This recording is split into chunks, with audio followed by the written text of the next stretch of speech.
السلام علیکم ورحمت الله وبرکاتو.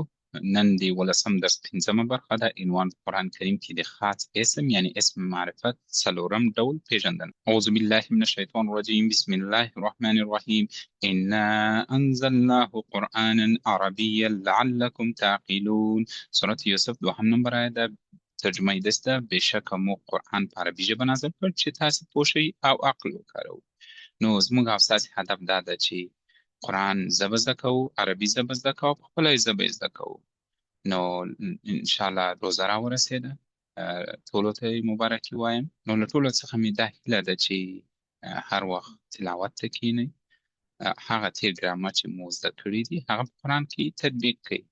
نو له ځان څخه پوښتنه وکړئ چې آیا په دې مبارکه میاشت کې زه غواړم ختمونه وکړم او که غواړم د قرآن معنا پوه سم او تدبر وکړم. نننۍ موخې مو څه دي؟ په قرآن کریم کې د خاص اسم یعنی اسم معرفت څلورم ډول پیژندنه ده.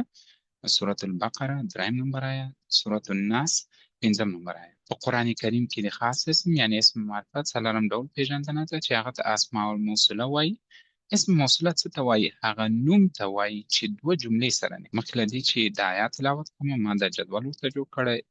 اسم موصوله مذکر او مؤنث اسمونو لپاره مفرد څه ته وایي؟ یو ته وایي. مثنا څه؟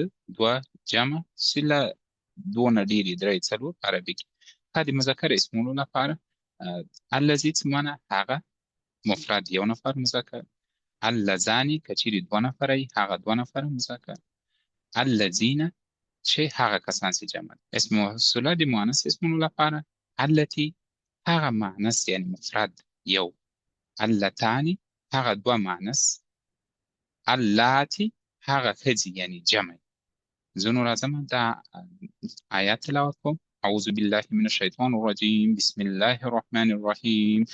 الذين يؤمنون بالغيب ويقيمون الصلاة ومما رزقناهم ينفقون. سورة البقره دریم نمبر آیت ده. ترجمه یې داسې ده: د هغو لپاره چې پر نالیدلو ایمان راوړي، لمونځ قایموي او کومه روزي چې مو ورکړې ده د هغه څخه د خدای جل جلاله د رضا لپاره لګوي. دلته راځم او غواړم چې اسم موصوله پیدا کړم. اسم موصوله پیدا کړه چې ده الذین، دلته نشته کړی الذین. دا د مفرد ده، مثنا ده، جمع ده. مفرد په څه معنی؟ یو. مثنا په څه معنی؟ دوه. او جمع څه معنی؟ چې له دوه نه ډېرې درې څلور. همه پیدا کړه چې څه ده؟ دا جمع ده، اسم موصوله جمع ده. ښه، نو که څوک پوښتنه وکړي چې دا کوم اسم ده ته به درته ورته ولیکي چې دا خاص اسم ده. نو له ټولو څخه مې دا هیله ده چې دا جدول په یاد کړئ. که چیرې مو دا جدول په یاد کړل تاسو ته به د قرآن ترجمه ډېره اسانه سي. د مفرد لپاره کوم اسم موصوله راځي، د مثنا لپاره کوم اسم موصوله راځي، د جمع لپاره چې د مذکر اسمونو لپاره ما دلته مشخص کړی، د مؤنث اسمونو لپاره. دا سره له ترجمې باید تاسې په یاد ولرئ. بل مثال ته ځو. په قرآن کریم کې د خاص اسم یعنی اسم معرفت څلورم ډول پیژندنه چې په تېر سلاید کې مو وویل چې اسم موصوله هغه نوم ته وایي چې دوه جملې سره نښلوي. اعوذ بالله من الشیطان الرجیم. بسم الله الرحمن الرحیم. الذي يوسوس في صدور الناس. سورة الناس پنځم نمبر آیات ده. ترجمه یې داسې ده: هغه چې د خلکو په زړونو کې وسوسې اچوي. ما دلته مشخص کړ چې اسم موصوله چې ده الذي. دلته راځم دا جدول چې مې ورته جوړ کړی ده. الذي چیرې ده؟ په مفرد کې ده. څه معنی؟ هغه یعنې مذکر اسمونو لپاره راځي. نو زه دلته مشخصولی سم چې دا له کوم اسمونو څخه ده؟ دا د خاص اسمونو څخه ده. نو له ټولو څخه مې هیله ده چې دا جدول باید په یاد کړئ. د مذکر اسمونو لپاره، د مؤنث اسمونو لپاره اسماء الموصوله له ترجمې سره.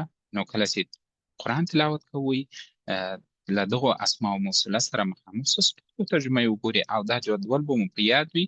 نو تاسو به په ډېره اساني وکولی شئ چې د قرآن په ترجمه پوه شئ. د نننۍ درس لنډیز په قرآن کریم کې د خاص اسم یعنی اسم معرفت څلورم ډول هم وپېژندل په سورة البقره دریم نمبر آیات، په سورة الناس پنځم نمبر آیات. نو له ټولو څخه مې دا هیله ده چې سورة المعون تلاوت کړئ د پښتو ترجمې سره. کله چې تلاوت کړئ اسماء موصوله پیدا کړئ. زه به دلته تاسو ته مشخص کوم اسماء الموصوله ویني دا اسماء الموصوله الذي په دوم نمبر آیت کې الذين پیدا کړه دلته راځم په پنځم نمبر آیت کې الذين ومکتل شي دته چې وای اسماء الموصوله اسم خاص نو تاسو له پښتو ترجمه سره وګورئ بیا هم کچېر مو پوښتنه درلوده پښتو ترجمه ورسره ولیکئ او تعداد یې ولیکئ چې مفرد ده مثنی ده جمع ده د مذکر اسمونو لپاره راځي که د مؤنث اسمونو لپاره راځي کولی شئ چې ماته په کومنټ کې ولیکئ یا یې ځان سره په کتابچه کې ولیکئ یادونې زموږ درس د قرآن کریم آیتونو ګرامري تحلیل ده وخت به له 5 تر 10 دقیقو پورې وي منبع به قرآن کریم وي وړاندیز خپلې ټولې یادونې او پوښتنې په کومنټ کې راته ولیکئ نننی درس همدلته پای ته ورسېد په دعاو کې مه هېروئ تاسو ته ښه وخت غواړم خدای پامان